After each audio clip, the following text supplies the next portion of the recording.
Bonjour à tous et bienvenue à Balado Ludique, un podcast entièrement dédié aux jeux, plus particulièrement aux jeux de table et jeux de société. Aujourd'hui, épisode 9, on parle des jeux de cartes. Je suis comme à l'habitude avec Jean-François. Salut Simon. Oh, salut JF.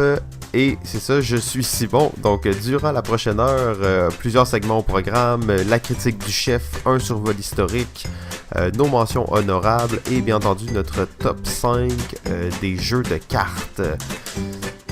Oh, salut JF. Salut, ça va? Oh oui, épisode 9, c'est quand même excitant d'être là. Ouais, surtout qu'on s'attaque à un gros épisode. Hein. Je pense que ça va prendre plusieurs épisodes pour faire le tour des jeux de cartes.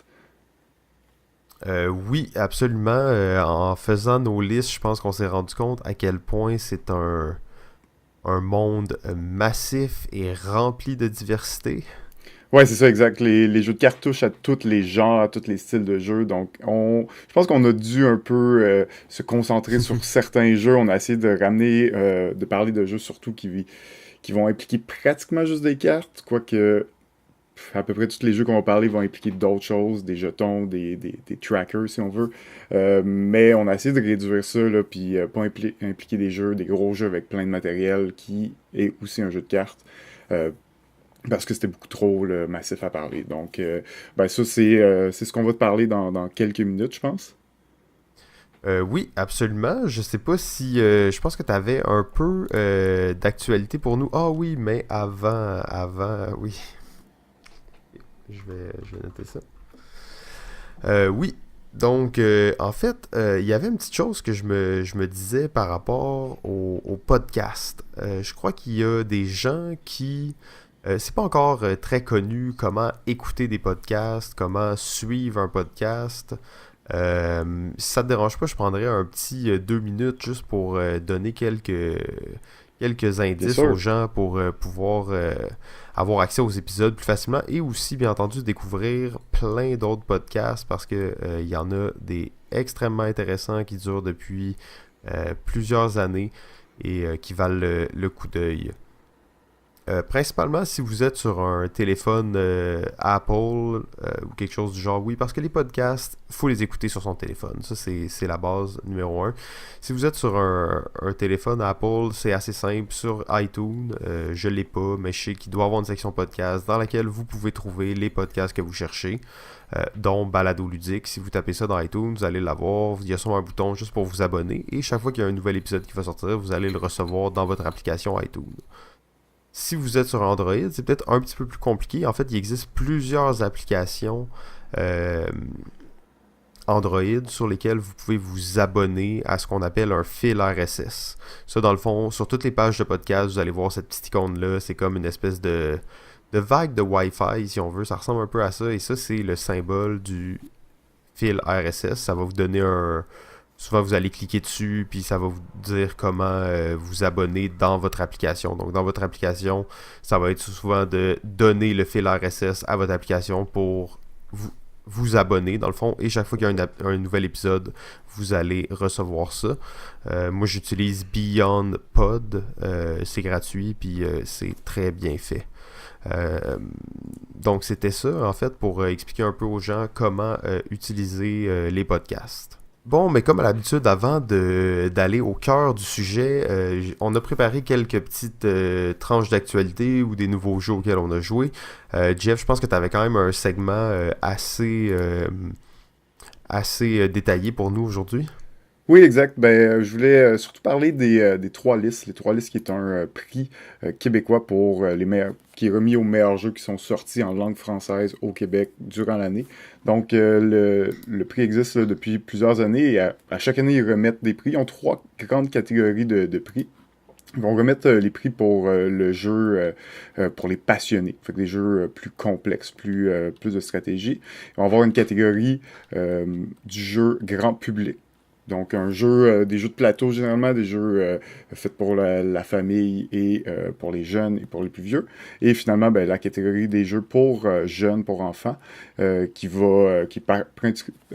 principalement des jeux là, destinés aux plus jeunes, qui peut être vraiment le fun aussi. Il y en a des très bons d'ailleurs pour les adultes, mais un petit peu plus axé pour les jeunes. Alors aujourd'hui, je voulais parler principalement des 4 nominés de cette année pour la catégorie grand public. Alors, ben, pour commencer, le premier, c'est le jeu Mot pour mot, qui est édité par le Scorpion Masqué, mais qui est aussi une réédition d'un jeu là, qui s'appelait Word on the Street, qui est édité en anglais, qui vient de sortir là, au Québec, qui est sorti cette année en français. Vraiment intéressant, c'est un bon jeu de grand public, familial, un jeu de mots, dans lequel il va y avoir 2 équipes qui vont s'affronter pour essayer de gagner des lettres. Plus on va trouver de mots avec les mêmes lettres, ben, plus on va avoir de chances de gagner ces lettres-là. Et ben, dans le fond, ces lettres-là, on va se les partager en faisant un genre de tir à la souque. C'est comme l'espèce de jeu où tu as 2 équipes qui tirent une corde. Tu connais ça? Oui, absolument, absolument. Ça fait vraiment penser à ça, mot pour mot. Ouais, c'est ça, exact, mais avec chacune des lettres. Donc, il y a vraiment un beau petit jeu de mots efficace pour toute la famille qui joue en équipe. Super intéressant. Fait que c'est un des premiers nominés là, pour le jeu grand public. Le deuxième que je voulais parler, ben, c'est pas un jeu qui nous est inconnu, on en a déjà parlé, c'est le jeu Magic Maze. Oh. Probablement ton Ouais. favori de la liste, Simon, maintenant après plusieurs parties. Je suis en train de regarder la liste. Oui, je pourrais dire que c'est mon favori de la liste. Ben, Magic Maze, un jeu coopératif temps réel où on pourra pas trop se parler entre nous et devoir amener des aventuriers sur un objet qu'ils sont en train de voler dans le centre d'achat et ensuite les amener vers la sortie avant qu'il soit trop tard. C'est un jeu super original, c'est de l'éditeur belge, la compagnie Sit Down, qui nous sort ça. Qui a Dis de été... même, excuse-moi de t'interrompre, Ouais. dis de même Magic Maze, la description que t'en as fait, tu sais, on en a parlé vraiment souvent, mais je me dis, si quelqu'un entend ça, puis il a aucune idée de quoi on parle, il va être là, quoi? Ils vont prendre des items dans un centre d'achat, Ouais, ça des fait pas de sens. aventuriers. On s'entend que la thématique fait pas de sens, mais c'est un des... Non, non, c'est un truc éclaté, là, tu C'est sais, un c'est truc des éclaté, attraits, là. exact. Puis c'est vraiment un jeu assez original. Il était d'ailleurs en nomination cette année pour le Spiel. Donc, c'est pas pour rien qu'il est là. Magic Maze qui sort rapidement aussi en français. On aime ça. L'autre qui suit, ben, c'est le jeu King Domino, qui est dans le fond le jeu qui a gagné le Spiel cette année en compétition avec le Magic Maze. On va voir si le Québec va prendre le même chemin que l'Allemagne à ce niveau et va peut-être nommer King Domino le meilleur jeu familial. On va voir. Donc, un petit jeu si on veut, qui prend un peu le concept du domino, où chaque joueur va construire un royaume dans le but de faire le plus de points de victoire. Très simple, un beau petit jeu vraiment excellent de l'auteur Bruno Catala. Ensuite, un autre jeu qui sort un petit peu du lot là, jusqu'à maintenant, c'est le jeu CS File, qui est un jeu qui joue à beaucoup de joueurs. Là. On parle idéalement quasiment 6 minimum au niveau des joueurs, de 6 à 0 joueurs, si je ne me trompe pas, qui est un jeu où il va y avoir un maître de jeu et un traître va se cacher parmi nous, parmi les inspecteurs, les autres joueurs dans la partie. Et dans le fond, le meurtrier va avoir comme 2 cartes cachées devant lui qu'il faudra que les autres joueurs trouvent. Mais tout le monde a des cartes devant nous et le maître de jeu va nous donner des indices sur quel type de carte on va devoir retrouver. Donc, dans le but de retrouver le meurtrier. C'est vraiment un jeu intéressant. Ensuite, l'autre jeu en nomination. Et le dernier, c'est Century, la route des épices, de l'éditeur Plan B. Donc, Century qui est le premier jeu, on en a déjà parlé aussi, c'est le premier jeu de la compagnie Plan B, qui est un jeu de ressources où on va échanger des épices dans le but de remplir des commandes et faire des points. Vraiment un beau jeu, très clean, pas trop compliqué, mais de la bonne stratégie, avec une gestion de cartes en main aussi qui est intéressante. Fait que c'est Century, c'était la 5e nomination pour le prix grand public des 3 listes. Alors, ça fait le tour. La semaine prochaine, je vais aborder les nominés pour le prix passionné. Merci beaucoup, JF. Bon, ben en fait, je crois qu'on est rendu au segment la critique du chef. Alors, c'est la première fois officiellement Ouais. qu'on a ce segment-là à l'émission. On en avait parlé quelques fois, mais là, ça arrive Ah là, maintenant. maintenant que tu as fait une belle intro pour ça, on peut le dire que c'est officiel.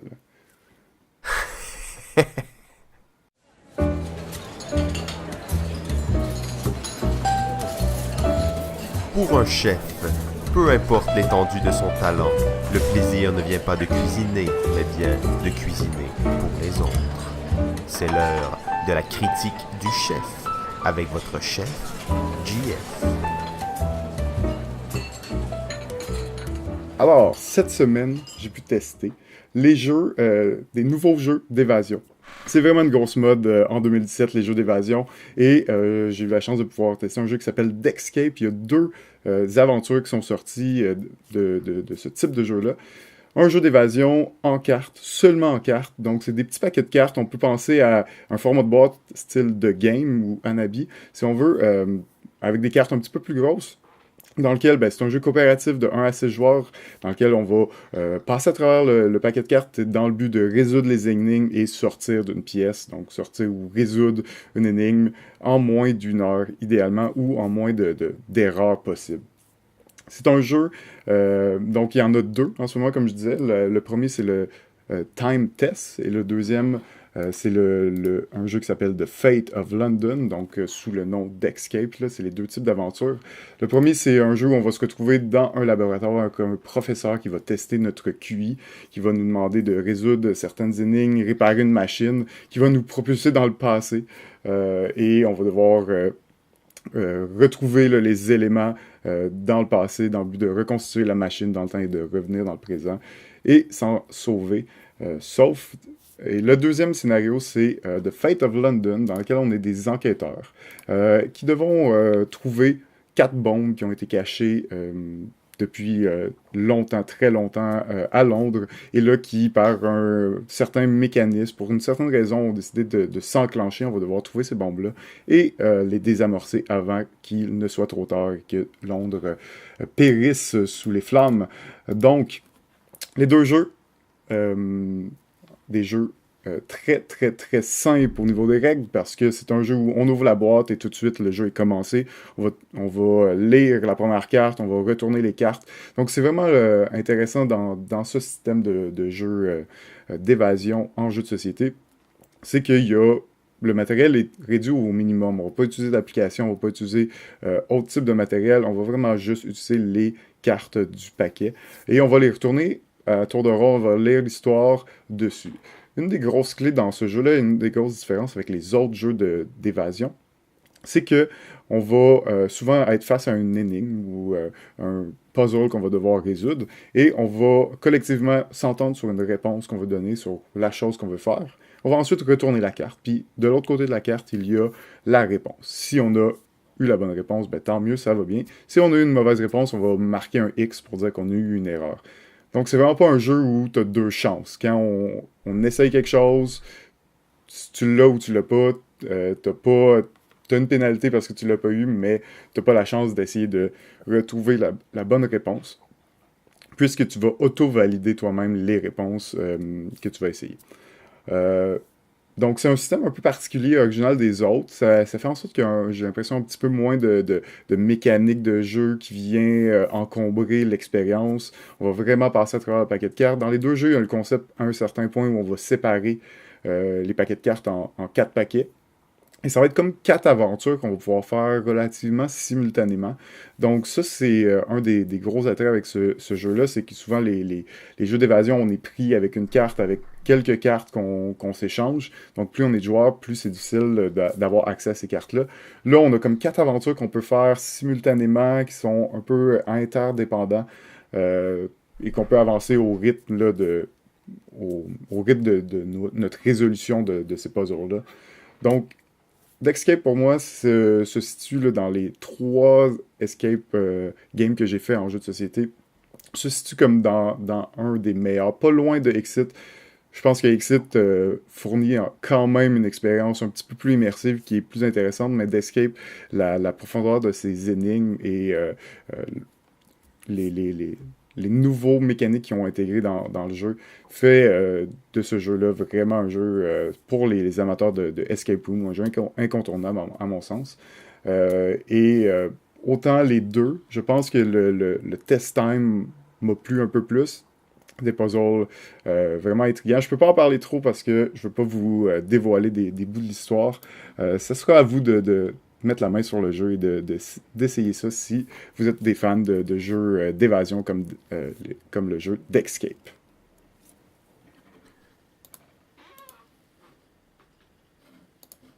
Ouh, merci beaucoup, JF, pour cette bonne critique. En fait, ça m'a mis vraiment l'eau à la bouche de ça. Je Ouais, suis encore en retard, j'ai pas joué à Exit, mais ça a l'air très accessible et intéressant, là. ouais, exact. Encore une fois, c'est des jeux qui sont pas accessibles en français. Donc, un petit peu difficile de mettre la main dessus en ce moment. Je pense qu'ils ont annoncé qu'ils feraient une version en français, mais on ne sait pas pour quand, donc on va voir. Quand même, beaucoup de lecture ces jeux-là, donc des fois c'est plus agréable de les avoir en français, mais ça n'a pas été, en tout cas, pour moi, ça n'a pas été trop difficile, là. Ça n'a pas été une barrière là, problématique. Euh, vraiment intéressant, là, d'Escape. Bon, ben, je pense que on est rendu au moment où il faut commencer à parler du sujet du jour parce que Ouh là on là, n'a pas fini d'en parler, les jeux de cartes. ouais. Euh, c'est ça, comme on a dit en début d'épisode, c'est extrêmement massif. Et en fait, on va peut-être laisser JF nous présenter un petit survol de l'historique des jeux de cartes, juste pour qu'on voit de où ça vient et pourquoi c'est aussi présent de nos jours.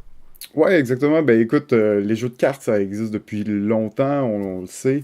Dans le fond, c'est un type de jeu qui est apparu vraiment à la fin du 14e siècle. Et bon, on connaît le jeu de cartes sous sa forme traditionnelle, avec le carreau, le pic, voyons, le trèfle, puis le cœur. Donc la suite classique, mais c'est un jeu qui a pris vraiment plusieurs formes, qui a changé et qui a évolué dans le temps, qui s'est adapté un petit peu selon les régions. C'est un jeu, pas longtemps après sa création, le jeu de cartes un peu traditionnel, ben, le tarot aussi, qui est un jeu qui est apparu vraiment dans cette époque-là, au 15e siècle, qui a vraiment influencé les types de cartes et jeux de cartes qu'on jouait par la suite. Ce style de jeu-là, ben, c'était vraiment assez reconnu et assez connu en Europe. Euh, mais comme je dis, il n'y avait pas tant de standardisation. Ça a vraiment pris plusieurs formes et ça a vraiment évolué jusqu'à ce que, plus dans les années au 19e siècle, on commence à avoir des formes un petit peu plus standardisées de paquets et de paquets de cartes là, traditionnels comme on peut le connaître là, de nos jours. Et ce qui en a suivi, évidemment, des jeux très populaires comme le poker et le bridge, qui sont encore énormément joués de nos jours, qui ont vu le jour là, à cette époque-là. Ensuite, d'autres jeux de cartes. Le jeu de cartes a vraiment grandement influencé, évidemment, le 20e siècle. Et plusieurs types de jeux de cartes ont vu le jour utilisant seulement un paquet de cartes de 52 cartes traditionnelles. On peut évidemment penser à des jeux comme le blackjack, le solitaire, la bataille, la dame de pique et même au trou de cul. J'en passe là-dessus. Je pense tout le monde a joué à des jeux de cartes un peu traditionnels, des jeux de cartes dans son enfance, là, que pour moi, le trou de cul, c'était un jeu marquant. Là. Je sais pas si pour toi aussi, Simon. Ah ouais, c'était un classique, là. Je pense que même on avait parlé plus en détail dans l'épisode 1 en se disant à quel point justement les règles du trou de cul sont quelque Ouais, chose exact. d'organique et de tout dépendant de la ville à laquelle tu viens, les règles vont être un peu différentes.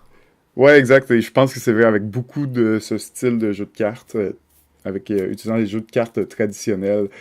Ensuite, en fait, au début des années 90, là, l'industrie du jeu de société, bon, a toujours été a été vraiment dans le 20e siècle, le jeu de société a été quand même assez populaire, jusqu'on le connaît pas sous cet angle-là de nos jours, mais dans les années 90, il y a eu un regain un peu de popularité. C'est un peu là que ça a débuté là, vers le jeu de société moderne et vers ce qu'on se connaît en ce moment.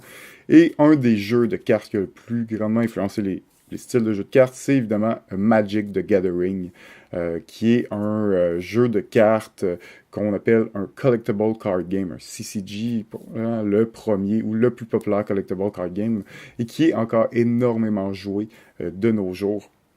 C'est un jeu, c'est un jeu de cartes à deux joueurs, donc où les joueurs vont s'affronter, mais la grosse chose avec les collectible card games, c'est des jeux de cartes où chaque joueur va avoir accès à un bassin de cartes vraiment très large et va pouvoir acheter un peu n'importe quelle carte et créer son deck. Donc, c'était un peu, si on veut, la première utilisation du jeu, du terme deck building, parce que dans Magic, ben, on avait à créer notre deck avant de pouvoir jouer avec et affronter un adversaire. Par la suite, bien évidemment, d'autres jeux de ce style de CCG sont apparus comme le Pokémon Trading Card Game et le Yu-Gi-Oh! Qui sont encore des jeux de cartes très populaires et beaucoup joués encore de nos jours, avec encore des tournois internationaux et nationaux.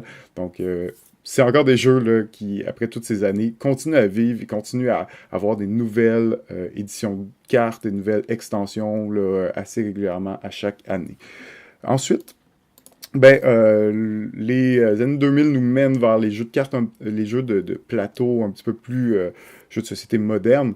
Donc, on a des nouvelles mécaniques de jeu qui sont un peu apparues, comme le Dominion. Et c'est un peu Dominion qui a volé le terme au CCG de deck building, parce que Dominion, c'est un jeu de cartes dans lequel ben, les joueurs commencent avec les mêmes cartes de départ et durant la partie, on va avoir accès à acheter des cartes, donc à créer notre deck, mais vraiment, c'est ça la partie, c'est de créer le deck.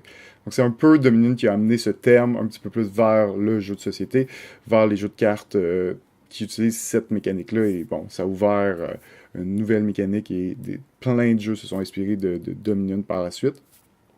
Et aussi, un autre jeu vraiment marquant dans l'histoire des jeux, c'est évidemment Seven Wonders en 2010, qui a ouvert la porte aux jeux de draft. Donc, c'est vraiment des jeux qui sont basés sur le fait qu'on va drafter des cartes. Là, je ne sais pas trop comment le dire en français, mais on va récupérer des cartes que tous les autres joueurs vont avoir accès. Et avec les cartes qu'on a repêchées, qu'on a récupérées, ben, on va faire des points de différentes façons selon les types de cartes qu'on a récupérées. Finalement, un autre jeu vraiment marquant. Et en fait, ce qui est assez étrange, c'est que c'est un peu, pas l'opposé, mais c'est un peu un contrebalan au CCG. Collectible Card Game, c'est le jeu Netrunner, qui lui est plutôt un LCG, donc un Living Card Game, dans lequel ben, c'est des jeux où oui, on a accès à un bassin de cartes, sauf que quand on va acheter des decks, on va avoir accès, on va acheter toutes les cartes en fait.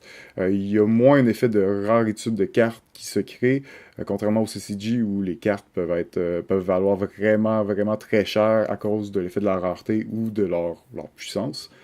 Ce qui est moins vrai avec un LCG. Donc, Android, ben, Android Netrunner a vraiment ouvert la porte à ce style de jeu-là qui contrebalance un peu les CCG en donnant le même effet, en étant ce même genre de jeu de cartes-là, mais où il y a moins la problématique d'inégalité entre les joueurs à cause de l'accessibilité des cartes, qui est vraiment génial avec ces jeux de cartes-là et qui coûte généralement pas mal moins cher que les CCG traditionnels.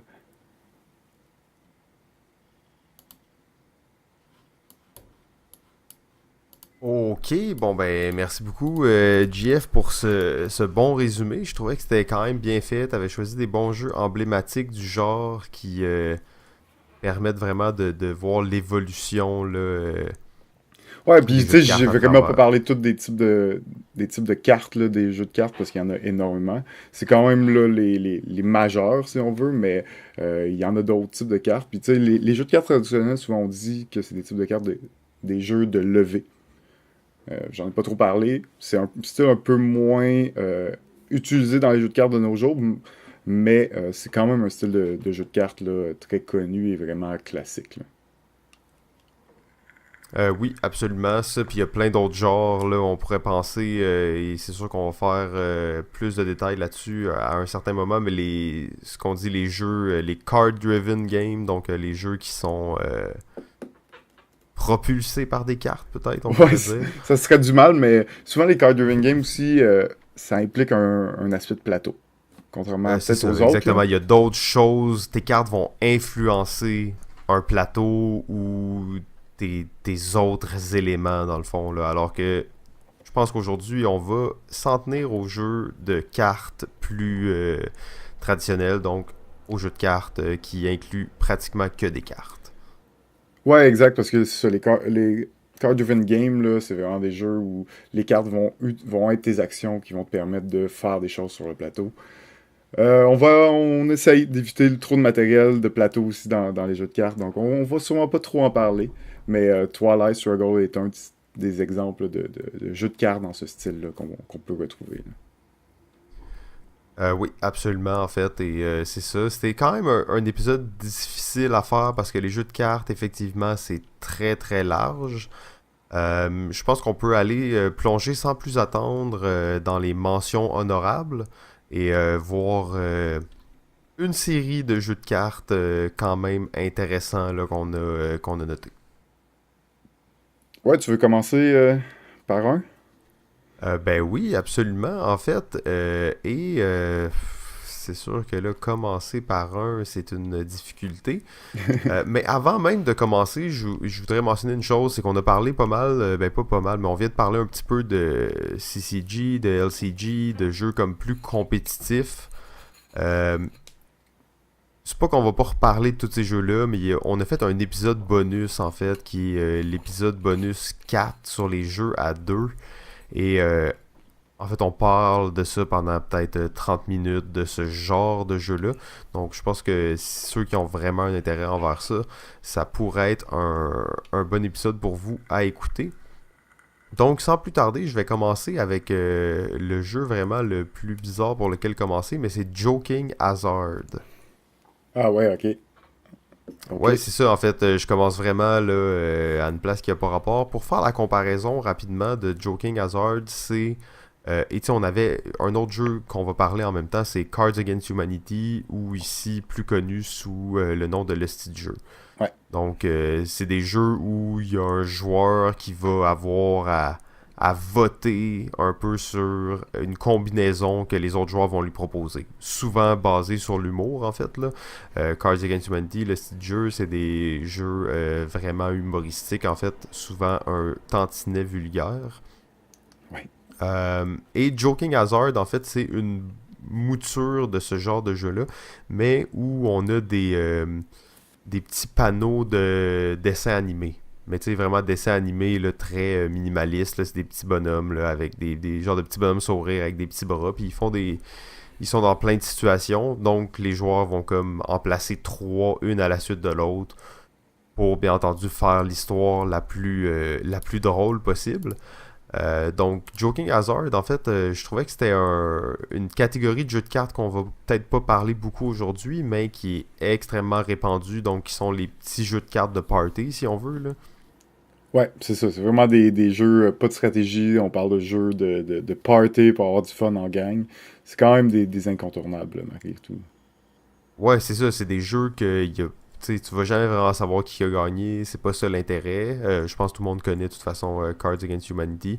Mais je trouvais que Joking Hazard, c'était quand même intéressant dans le genre, qu'est-ce que ça pouvait créer autour de ça, sans utiliser de mots, mais ben, quelques mots, mais surtout des situations.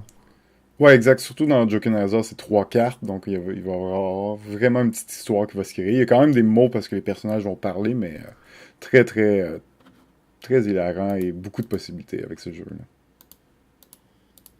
Ouais, c'est ça, exactement. Donc, Joking Hazard, Cards Against Humanity, le site jeu, bon jeu de cartes de party, en fait, là. Ok, ben moi je vais enchaîner aussi avec un jeu un peu spécial, si on veut. C'est un jeu solo, celui-là. En fait, c'est Oh. l'inverse. Ça va être vendredi, Friday, qui est un jeu de cartes solo. C'est vraiment individuel. C'est comme un jeu de patience, si on veut, dans lequel ben, on va devoir aider Robinson à s'améliorer, à créer, à explorer son île dans le but de survivre à l'attaque des pirates, éventuellement, qui va arriver si on ne meurt pas avant. C'est vraiment un excellent jeu solitaire. C'est pas un jeu facile. C'est pas le plus facile au niveau des mécaniques. Il y a quand même plusieurs mécaniques à bien comprendre, à bien saisir comment ça fonctionne. Mais une fois compris, le jeu là, est vraiment extraordinaire, vraiment intéressant. Presque triste qu'il n'y ait pas de version à deux joueurs parce que mécaniquement le jeu est vraiment bien fait. Et c'est un jeu de cartes. Il y a quelques plateaux pour nous indiquer là, où placer les cartes, mais c'est principalement dans les cartes que ça se passe. Et on va acquérir des nouvelles cartes au fur et à mesure qu'on réussit des missions. Et ces cartes-là de missions qu'on réussit devient des meilleures cartes pour nous. Donc c'est un genre de deck building aussi en même temps, mais Ouais, solitaire. un deck building vraiment bien fait au niveau de la manière dont tu construis ton deck. Tu sais, un Ouais, des aspects intéressants du jeu, c'est que tu rajoutes des malus de dans vieillissement. tes cartes. Donc le vieillissement, c'est très bien fait, là. Il y a peu de jeux qui utilisent des deck building pour se bâtir un personnage puis que tu ressens l'histoire aussi bien, là.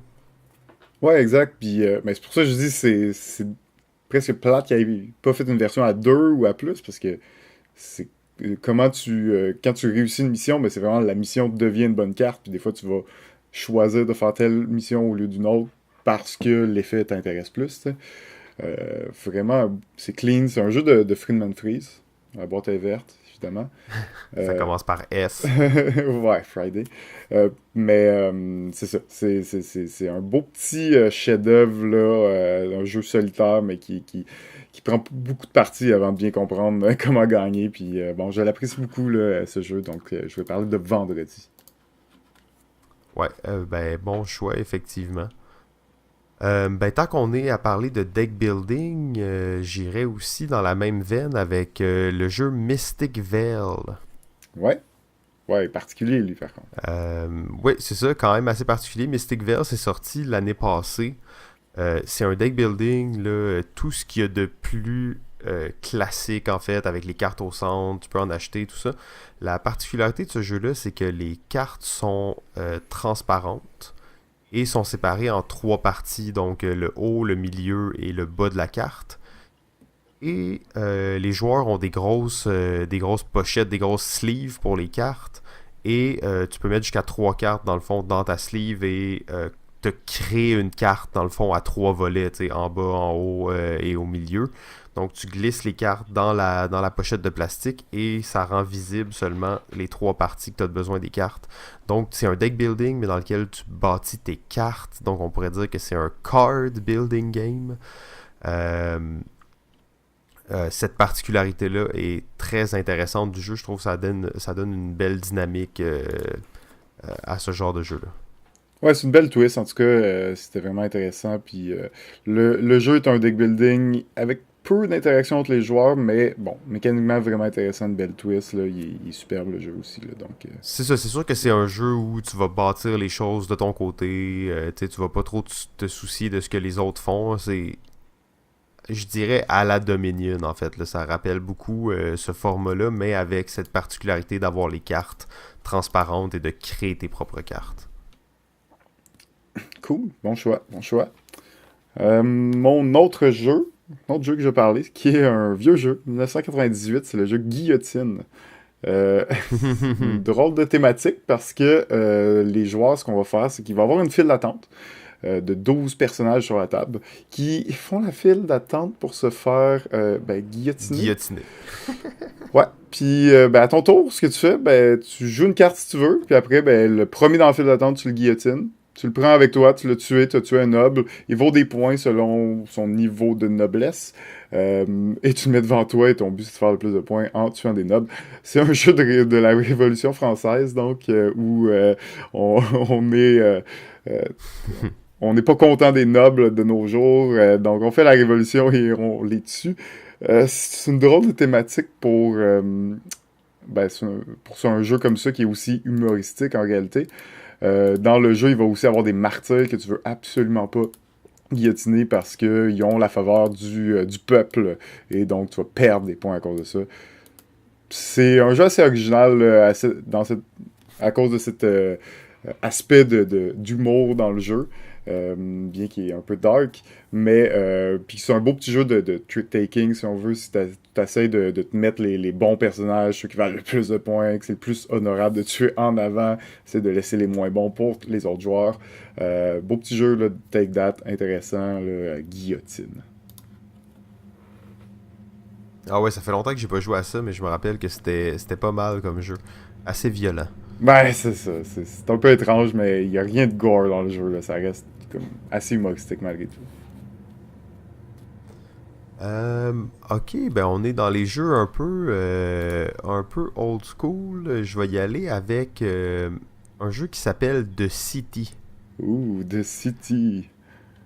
Ouais, c'est pas si vieux que ça, en fait, Pas là, si c'est vieux. 2011, là, mais bon. Ça fait longtemps qu'on a découvert ce jeu et qu'on y joue encore. Tout petit jeu de cartes dans lequel on va bâtir une ville. Mais c'est ça, en fait. J'ai pas vraiment grand-chose de plus à dire là-dessus parce que c'est une mécanique vraiment particulière. Puis l'expliquer comme ça serait un peu compliqué. Sauf que c'est un jeu, dans le fond, où tu vas payer avec tes cartes que tu as dans ta main. Mais les cartes que tu as dans ta main, c'est aussi les buildings que tu vas construire. Donc tu es toujours en train de balancer comment tu vas construire ta ville avec les cartes que tu as en main. Donc c'est exclusivement un jeu de cartes. Il y a juste des cartes. Ouais, puis ça Et c'est un roule. jeu Ça roule les Ah, c'est cartes un en jeu main, là. extrêmement abusif. En fait, c'est ça, tu peux piger 15 cartes dans un Ben, je pense que tour, c'est en 12 jouer. maximum, là, mais tu sais, c'est quand même piger 12 cartes, c'est intense. Ouais, c'est ça, puis tu vas en jouer une, mais ça va te coûter 8 cartes la mettre. Donc, il y a beaucoup de roulement. Et qu'est-ce qui fait que ça roule? C'est que ta ville, dans le fond, tu joues une carte, c'est ton tour, tu joues, tu payes, et là, tu récoltes tout ce qui est dans ta ville. Et le tour d'après, tu joues une deuxième carte, tu récoltes le fruit des deux cartes. Ouais. Et là, au quatrième, huitième tour, ben là, t'es rendu que t'as 6 cartes devant toi. Et là, tu récoltes beaucoup de choses d'un coup. Donc, le jeu s'accélère exponentiellement. Puis c'est le premier joueur qui atteint un certain nombre de points. Et en fait, ça peut arriver très vite. Là. Des fois, ça se fait en 5-6 tours. Donc, un jeu très rapide. Ouais, Mais très rapide. assez cool pour la construction de ville, en fait. Là. Moi, je suis un fan de jeux de construction de ville, toi aussi d'ailleurs. Et je trouve que ça le fait bien, même si c'est un jeu extrêmement là, simple et si on pourrait dire limité pour un jeu de construction de ville. Là. Ouais, ben c'est un beau petit jeu de gimmick, là, c'est rapide. Puis, tu sais, plus t'as joué, plus tu sais un peu vers où tu vas aller, quelle stratégie. T'as quand même quelques stratégies intéressantes. C'est un beau petit jeu entre deux plus gros jeux, si on veut. Ah ouais, c'est ça, c'est un petit jeu d'apéritif. Là.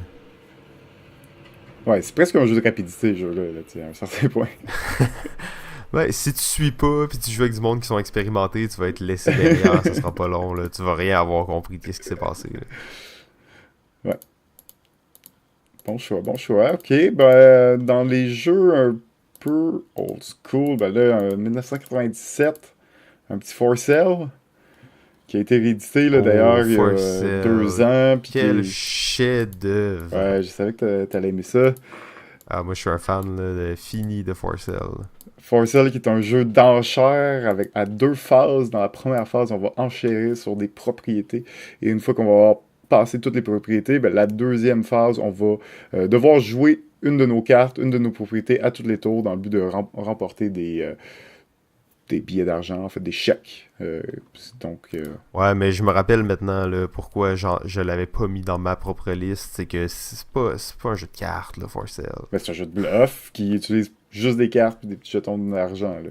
C'est quoi le problème? C'est vrai, mais c'est un jeu d'enchères où Ouais, là tu bâtis ta main. Ouais, c'est vrai, ok, c'est un jeu de cartes, mais je sais pas, je le trouvais comme un peu limite. tu sais, un peu limite, mais en même temps je respecte vraiment le choix. Tu as vu comment j'étais excité quand on en a parlé, mais après j'étais là, il me semble que For Sale, je m'étais dit que je voulais pas en parler. Mais ah oui, excellent jeu de petits jeux justement apéritifs. Là.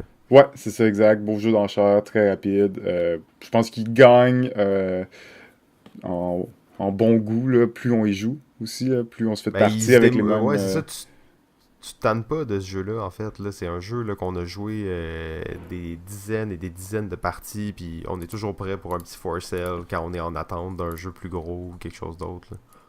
Ouais, c'est ça. C'est un jeu qui se plaît bien, puis non, moins conventionnel peut-être que les autres, mais qui reste encore vraiment excellent. Puis même si fait en 1997, là, ils l'ont réédité il y a peut-être 2 ans, il est disponible en boutique, je veux dire, il est accessible, c'est pas pour rien. C'est un des bons classiques, là.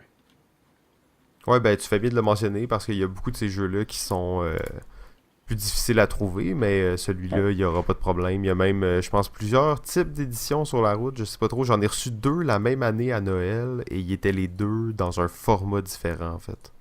Ah, possible, moi j'ai en tête la version de Yellow, si je me trompe pas. Ouais, ok, Euh, ça c'est celle que j'ai conservée, mais l'autre c'était juste un tout petit paquet de cartes. Il y avait des jetons, tout. des tout petits jetons, genre. Mais c'était vraiment comme un paquet de cartes, tu sais, de casino, un peu, là. C'était sous ce format-là, en Ok, fait. je peux pas te dire. Bon. J'ai pas l'info. Ok, donc on va continuer avec un autre petit jeu, en fait, d'apéritif, mais bon, il s'agit du jeu Timeline. Ben oui, ça c'est un Timeline, en gros fait, classique. c'est ça. Ça, c'est, en fait, c'était surtout un classique instantané. Je suis convaincu que ce jeu-là a eu un impact vraiment majeur sur les jeux, du moins ici au Québec, là, comment j'ai vu l'influence de ce jeu-là. Euh, c'est en fait, pour ceux qui connaissent pas Timeline, c'est un jeu ultra simple où on va avoir des cartes avec une invention dessus. Ben, il y a plein de différentes versions du jeu Timeline. Il y a la version musique, la version invention, la version découverte. Mais bon, disons, on parle de la version invention, donc on va avoir des inventions. L'invention du fer à repasser ou l'invention du feu. Donc on peut avoir autant de variétés que ça. Et en fait, d'un côté, on a juste l'invention. De l'autre côté, on a l'invention et la date de cette invention-là. Et le but va être de constituer une ligne de temps. Donc moi j'ai ma main, j'ai le fer passer, le feu, les fusées, les CD-ROM et le fil à coudre. Donc disons j'ai ces choses-là et il va falloir les placer dans la ligne du temps aux bonnes dates, dans le fond au bon endroit. Donc ça, est-ce que ça va entre un satellite et une machine à coudre? Donc ce genre d'exemple-là. Très cool comme jeu. J'ai vu d'ailleurs que dans ta liste, t'avais le jeu euh, Timeline Invention. Ok, non, c'est ça. Je croyais que c'était Timeline Party. Non, ben, Invention, c'était un des premières En fait, je crois thématiques que qui c'est ont le premier sorti.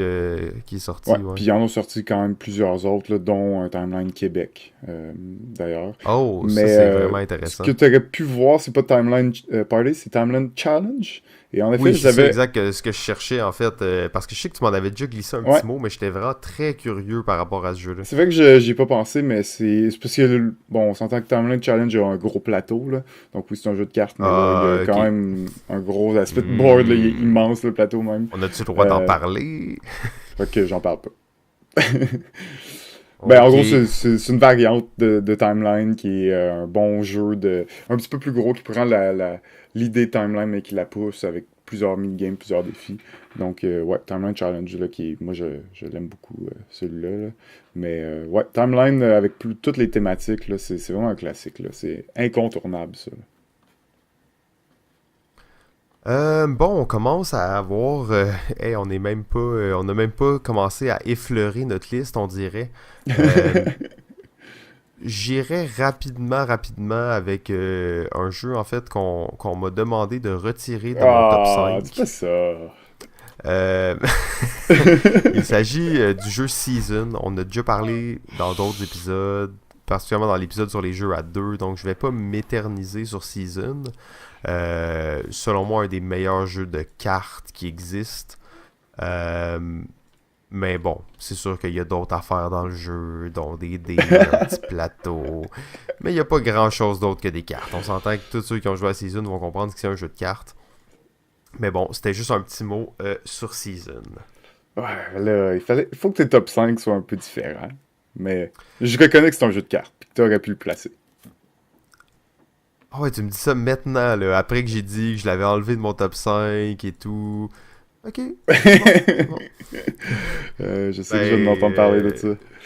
je pense que ça va automatiquement, premièrement, appeler un épisode bonus sur les jeux de cartes et possiblement des épisodes plus détaillés sur certains types de jeux de cartes.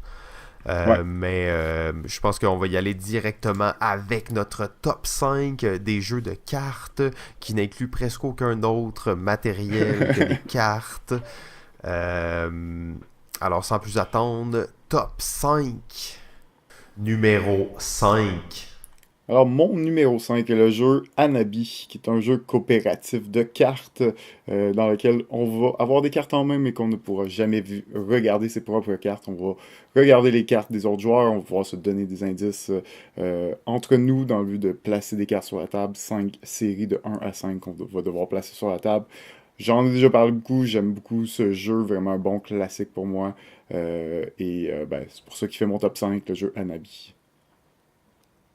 Oh oui, excellent choix, Anabi. Mon numéro 5, il s'agit du jeu Glory to Rome, d'un auteur que j'affectionne particulièrement, qui est Karl Chudzik, qui est l'auteur, entre autres, d'Innovation, Red Seven et plusieurs autres jeux de cartes très bons. Euh, Glory to Rome, en fait, on va jouer des jeunes entrepreneurs romains après la destruction de Rome et on va essayer dans le fond de bâtir notre empire en même temps que nos rivaux. C'est vraiment un gros jeu de cartes de combo, mais et toutes les cartes peuvent être utilisées de plein de façons différentes. Donc tu peux utiliser cette carte-là pour sa ressource, pour le personnage que tu, pour l'action que tu. Donc, il y a juste des cartes dans le jeu, mais beaucoup de possibilités d'utiliser ces mêmes cartes-là. Et une des particularités, je trouve, de Glory to Rome, c'est que souvent les jeux de cartes vont être vraiment basés sur est-ce que je pige la bonne carte au bon moment et tout ça. Dans Glory to Rome, il n'y a pas vraiment cet aspect-là parce que probablement on pige énormément de cartes. Et deuxièmement, la variété de cartes n'est pas très grande. Donc tu peux facilement avoir 4-5 fois la même carte en main. Et de là vient l'intérêt que c'est peut-être un jeu de cartes qui est un peu plus stratégique, où on peut planifier vraiment longtemps à l'avance. À la limite, moi je dis que Glory to Rome, tu pourrais pratiquement commencer la partie et avoir déjà une bonne idée de la stratégie que tu vas faire. Glory to Rome, très très bon jeu de cartes. Ouais, c'est très massif comme jeu, mais beaucoup d'options. Ouais, c'est ça, beaucoup d'options. Et aussi, pour ce genre de jeu-là, c'est très rare que j'accepte de jouer à ce genre de jeu-là à plus que 2 joueurs. Souvent, je trouve que c'est gâché puis que c'est pas vraiment la bonne expérience. Mais tu vois que Glory to Rome a réellement été pensé pour jouer à plus que Mm. 2 joueurs. Tu peux jouer à 2 joueurs, mais même là, je trouve qu'il est meilleur à 4 ou 5 joueurs. 5 c'est le maximum. Peut-être 4 c'est mieux, mais 4 ou 5 joueurs, c'est le jeu, il prend vraiment encore plus d'ampleur. Et il y en est encore meilleur. Nice. Numéro 4. Mon numéro 4 se retrouve sur la liste de Simon. Un peu plus haut, on va en reparler tantôt. Ça, c'est dur à croire, hein, sur toutes les possibilités. Bon, en tout cas. Mon numéro 4, il s'agit de Sushi Go Party. On parlait un peu plus tôt des jeux de draft et ça, en fait, selon moi, on arrive vraiment à le côté le plus pur d'un jeu de draft. On a déjà parlé plusieurs fois de Sushigo Party dans des épisodes précédents. C'est un tout petit jeu où on va avoir chacun un paquet de cartes dans nos mains. À chaque tour, chaque joueur prend une carte, la pose devant lui, passe le paquet à son voisin de gauche, qui lui, et ainsi de suite, choisit une carte. Donc très actif comme jeu, ça joue jusqu'à 8 joueurs. T'es toujours en train de faire quelque chose parce que t'as tout le temps des cartes en main, t'es tout le temps en train de choisir une carte. Beaucoup de variété dans les cartes, surtout avec Sushigo Party, dans le fond, qui Ouais. est la version éclatée de Sushigo, dans lequel on va avoir beaucoup plus de variété de cartes. Tout ça vient dans une boîte très bien faite avec des petits inserts pour chaque paquet de cartes différents. Donc quand vous voulez jouer et vous êtes assez habitué avec le jeu, vous sortez les bons paquets, vous les brassez entre eux et la partie débute. Sushigo Party, mon numéro 4. Ouais, bon classique. Je pense que le Party aussi, c'est un bon update au Sushigo normal qui était sorti. Parce que Sushigo, c'était 5 joueurs, ils l'ont fait passer à 8, puis ils ont rajouté plein de différents types de sushis, qui fait que chaque game, tu vas jouer avec un menu différent. Fait que ça, c'est vraiment un bon ajout là, à Sushigo. Là. Oui, absolument. Sushigo qui était déjà vraiment excellent. Là. C'est juste que je pense que Sushi Party, comme tu l'as dit, fait juste un petit peu mieux le travail. Là. Ouais. Numéro 3. Mon numéro 3 est le jeu de 1997, le jeu Bonanza. C'est un jeu où on va planter des bins. On va avoir des champs de bins devant nous. On va devoir planter nos bins et on va devoir échanger les bins avec les autres joueurs dans le but de récolter les bonnes bins. En récolter le plus d'une même sorte va nous donner le plus de points. Et sur une série de rondes, ben, dans le fond, le joueur qui va avoir planté et cueilli le plus de bins et aura fait le plus de points de cette façon-là va gagner la partie. C'est vraiment un bon jeu d'échange. C'est un jeu qui date, de 1997. C'est un des premiers jeux de l'auteur Uwe Rosenberg qui a fait beaucoup d'autres jeux par la suite, là, dont le célèbre Agricola. C'est pas un jeu dans ce genre-là du tout. C'est vraiment un jeu de cartes. Et il y a une belle mécanique d'échange qui est pas trop ouverte, qui est pas trop chaotique, qui est vraiment limitée, mais qui fait bien le travail. Et une des mécaniques que j'ai pas vues dans d'autres jeux en réalité là, de cartes, c'est que les cartes qu'on a en main, c'est une file d'attente. Donc la carte la plus à gauche, c'est la prochaine carte que tu vas devoir jouer. Et dans l'ordre, quand tu piges une nouvelle carte, ben, tu la mets le plus à droite dans ta main. C'est pas quelque chose que j'avais vu dans d'autres jeux, je l'ai pas vu non plus là, dans des jeux plus récents. Vraiment une mécanique intéressante là, qui nous force un petit peu plus à devoir faire des échanges et qui force un peu cette mécanique d'échange qui marche super bien. Pour moi, c'est un bon jeu, c'est familial, c'est vraiment intéressant. En plus, les jeux de mots qu'ils ont fait là, avec les bins, c'est assez bon même en français. C'est excellent. Donc, bonne à dire, un bon classique, je pense, à découvrir ou à redécouvrir comme bon jeu de cartes. Ouais, puis tu disais un peu tantôt, on parlait des jeux qui étaient peut-être plus difficiles à trouver parce que c'était des vieux jeux. Bonanza, il a été réédité multiples Ouais, fois depuis 1997 et c'est encore un jeu qui est possible d'être ouais. trouvé. Il y a eu des variations, il y a des nouvelles bins, il y a plein d'extensions différentes pour le jeu, plein de versions différentes qui ont été faites à travers le temps. Effectivement un très gros classique, là. Mon numéro 3 était le numéro 4 de GF. Et encore une fois, je me dis quelle chance on a dans ce domaine si vaste que les jeux de cartes d'avoir les deux un même jeu dans notre top 5. Il s'agit du jeu Coloretto, sorti en 2003. Euh, alors, Coloretto, qui est un jeu sans thématique, si on veut, là, tu collectionnes des caméléons, en fait, c'est Ouais. pas mal ça que je comprends. C'est pas mal ça. C'est ça, exact. Donc, jeu ultra simple où, dans le fond, tu rajoutes une carte dans un paquet ou tu prends un paquet. C'est sûr que dit de même, là, c'est vraiment très abstrait. Mais en fait, le but, ça va être de faire des groupes de couleurs, des groupes de cartes de la même couleur. Mais si on veut, la particularité de ce jeu-là, c'est que tu as juste le droit de faire trois groupes euh, qui vont compter positivement pour tes points. Donc, toutes les cartes que tu as en extra que tu vas avoir collectées durant la partie, c'est des points négatifs.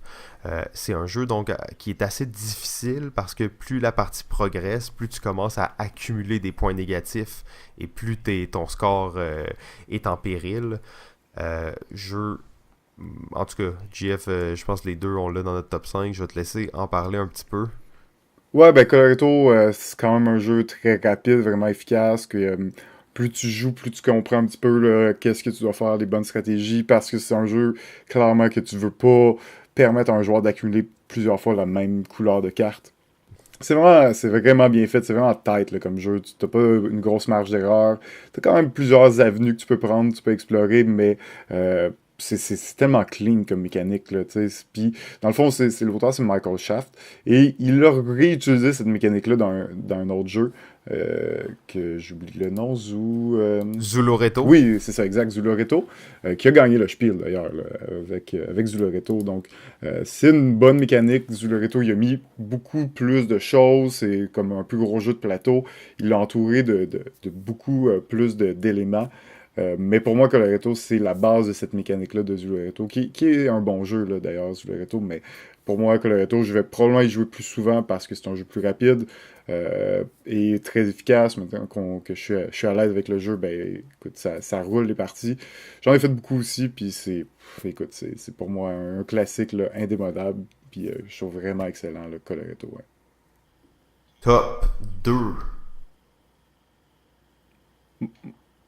Mon numéro 2 le jeu Sentinel of the Multiverse.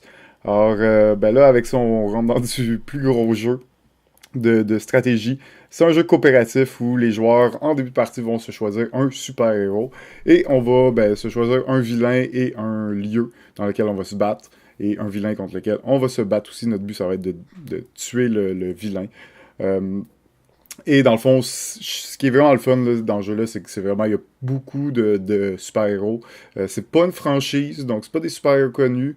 Évidemment, bon, on peut voir des similitudes avec certains des super-héros connus, mais c'est vraiment des super-héros originaux pour le jeu. Et dans le fond, quand on joue un super-héros, on joue son paquet de cartes. Et chaque héros a vraiment des cartes différentes, a vraiment une gimmick différente. On peut voir le jeu même là, comme il y a des types de héros, puis il te faut certains types pour vaincre certains monstres, certains vilains. Et il y a vraiment beaucoup de vilains aussi. Chaque vilain a vraiment son paquet de cartes, sa petite gimmick aussi, sa petite mécanique particulière. C'est vraiment un excellent jeu. Il se passe beaucoup de choses. Ça reste un gros jeu où il y a plein de petits détails qu'il faut penser. Ah, il y a un plus un là, il y a un moins un là. Il y a plein de jetons là, qui vont nous aider à nous rappeler de ces règles-là. Mais c'est principalement un jeu de cartes. C'est pas un jeu de cartes où tu crées ton deck. C'est vraiment, tu vas te choisir ton super-héros. Tu vas essayer de jouer le mieux possible ce deck-là. Et certains super-héros, ben, c'est plus des supports qui vont essayer d'aider, qui vont pouvoir permettre d'aider les autres joueurs à piger plus de cartes ou à se régénérer de la vie. Donc vraiment, moi ça a été un gros coup de foudre ce jeu-là. Je l'ai acheté en ligne, j'ai joué beaucoup.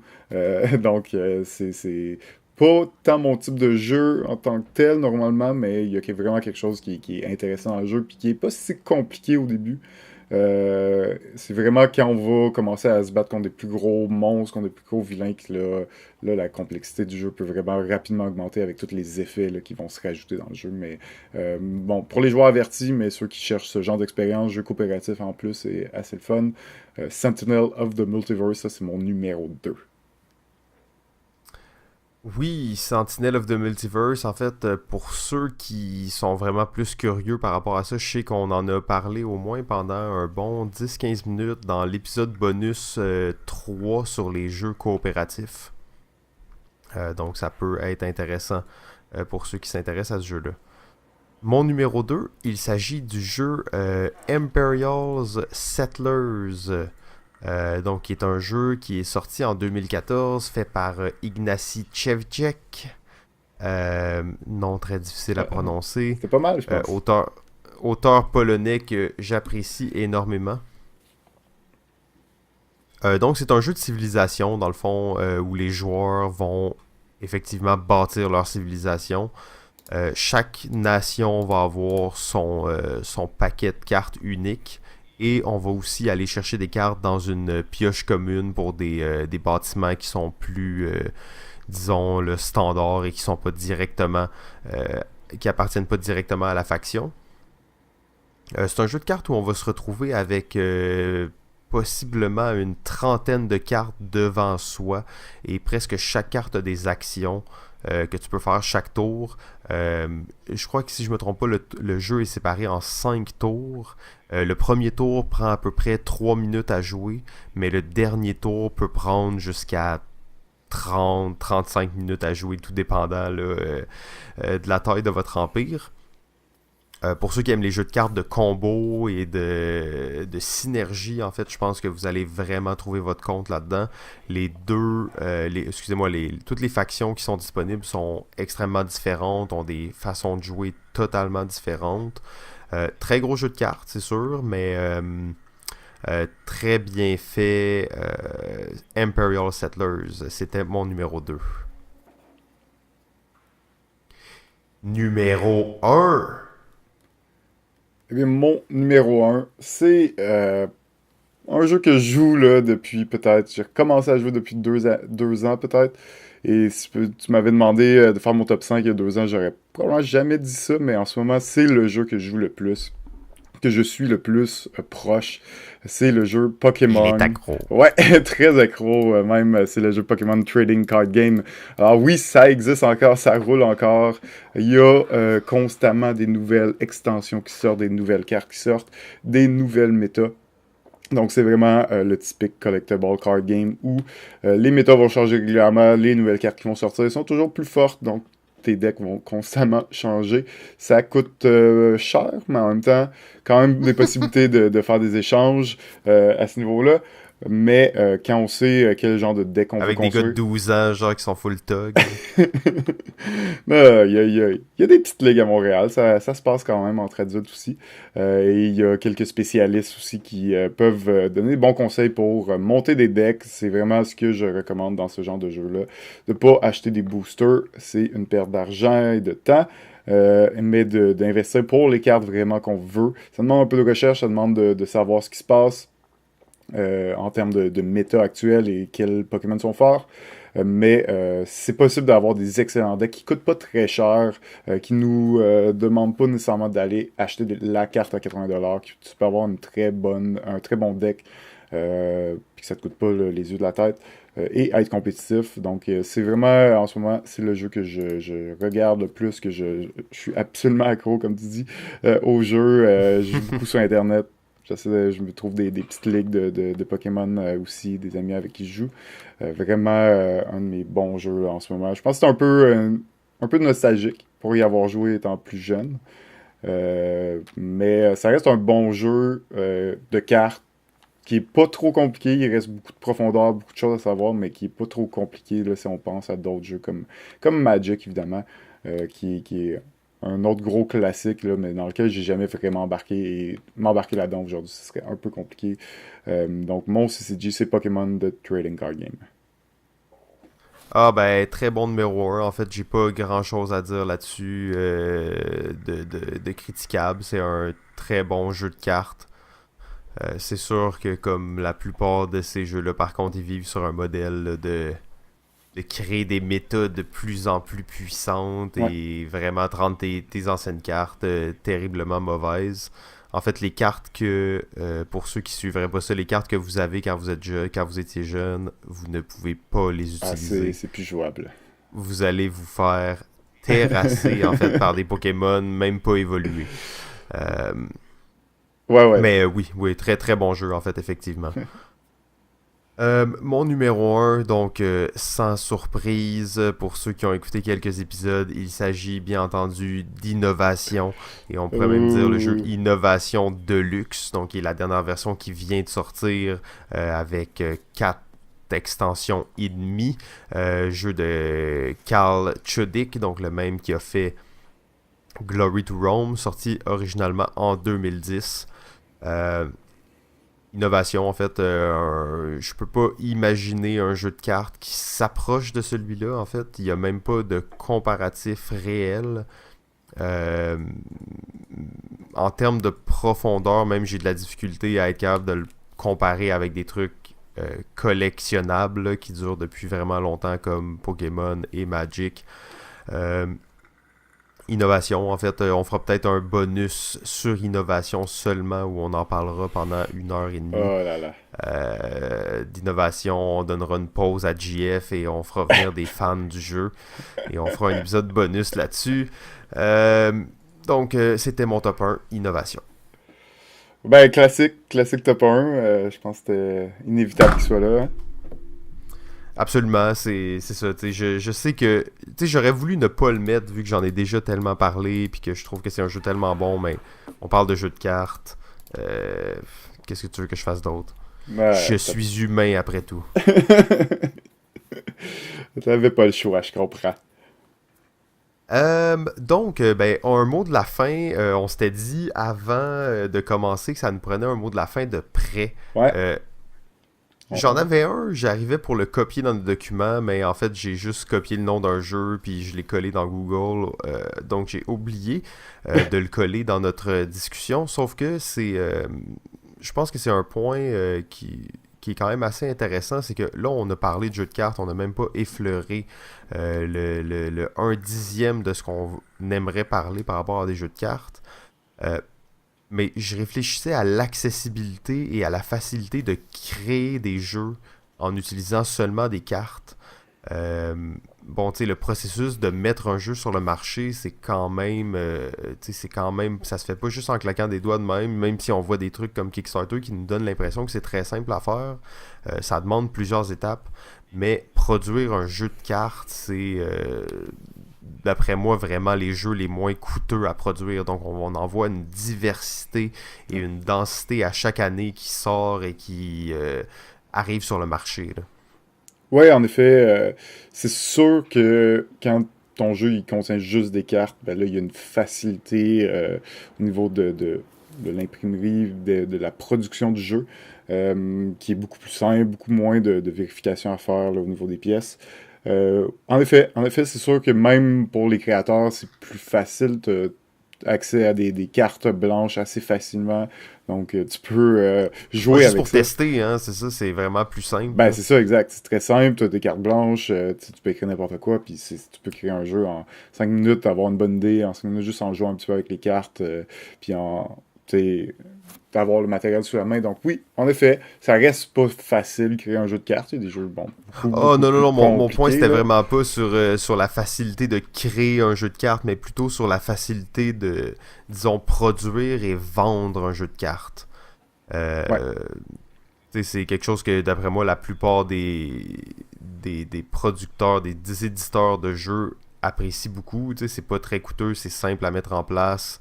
Les gens vont être prêts à payer pour parce que aussi c'est plus accessible.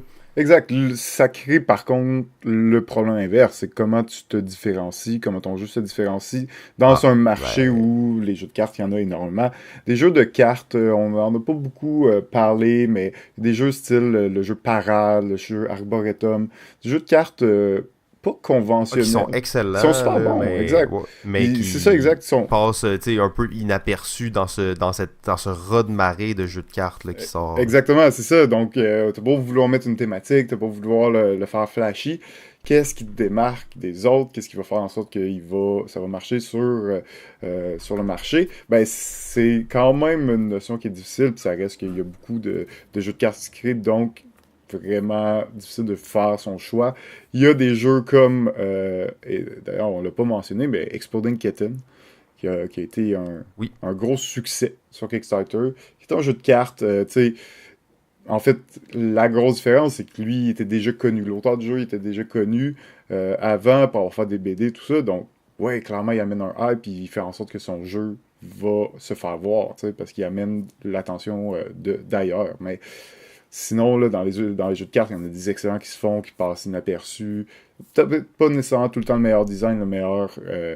C'est pas les jeux les plus attrayants là, que tu vas prendre en premier quand tu le vois sur un rayon en boutique, mais c'est souvent des très bons jeux. Peu de règles, mais de la bonne profondeur. Faut quand même pas les oublier là, à cause de ça, mais vraiment, comme tu dis, il y en a vraiment beaucoup. Là. Ouais, c'est ça, ben c'est le contre-coup, là. Effectivement, il y en a beaucoup, mais il y en a beaucoup. Donc, il faut que tu te démarques. C'est un genre qui peut attirer vraiment beaucoup de types de publics différents. Sauf qu'à l'intérieur de chaque sous-catégorie, il y en a une quantité. Tu sais, c'est comme un iceberg. Là, tu sais, ah oui, ça. Ah oui, il y a ça, il y a ça, il y a ça. Et en fait, c'est pratiquement sans fin les jeux de cartes. Ben, Je pense qu'on va. surtout si on se limite pas, tu sais, si on se limite pas un peu, des cartes, il y en a dans pratiquement tous les jeux, tu sais, même dans les plus gros jeux Oui, de oui, plateau, où c'est effectivement. clairement un jeu de plateau, mais il y a plein de cartes aussi, tu sais. C'est utilisé partout, dans tout, là, donc c'est sûr que... C'est un outil de jeu extrêmement versatile, en Ben, c'est fait. ça, exact, qui donne énormément de possibilités, puis qui rend la création d'un jeu avec beaucoup plus d'options là, en utilisant des cartes. Donc, oui, c'est normal qu'il y en ait autant. En effet, la production, même que, tu sais, souvent, on va imprimer, on va produire les jeux en Chine ou dans des endroits où ça nous coûte le moins cher possible. Des fois, même les éditeurs, quand il y a juste des cartes, vont accepter de produire De les localement. produire ici. Ouais, exact. Oui, effectivement, Euh, c'est un bon point. ça arrive un peu, quand même moins souvent, parce que malgré tout, la différence, elle est majeure en coût de production entre le faire au Québec ou en Chine. Mais reste que c'est une possibilité, il y en a des imprimeurs au Québec, puis c'est le genre de choses qui peut arriver avec certaines compagnies là, qui se concentrent, qui essayent le plus possible de le faire là, dans la mesure du possible. Bon, ben, je pense que ça fait le tour de notre épisode d'aujourd'hui qui était, ma foi, assez long. Ah, dans les temps, comme d'habitude. Plus long que Bon, d'habitude. On est là, donc c'était les jeux à deux, épisode 9. Merci tout le monde. J'espère que vous avez bien apprécié cette semaine. Merci beaucoup à tous ceux là, qui nous ont suivis sur Facebook. André Philippe qui nous dit Go Baseball Highlight. Ah, Vincent qui veut qu'on fasse un épisode sur les jeux en développement ou les jeux indépendants. Je suis pas trop sûr. Faudrait qu'on explore un peu cette facette-là de jeu indépendant dans, ouais, on va regarder ça. dans le monde du jeu de société, mais il doit y avoir quelque chose à explorer à cet endroit-là. Donc c'est ça, vous pouvez nous suivre et nous écrire sur Facebook, Balado Ludique, pour nous télécharger. On en a parlé un petit peu en début d'épisode, donc RZO, Balado Ludique, iTunes, ou même si vous voulez vraiment le regarder, vous pouvez regarder une image sur YouTube. Sur ce, JF, je te remercie beaucoup Ben, merci à toi. et on se retrouve la semaine prochaine. Ciao.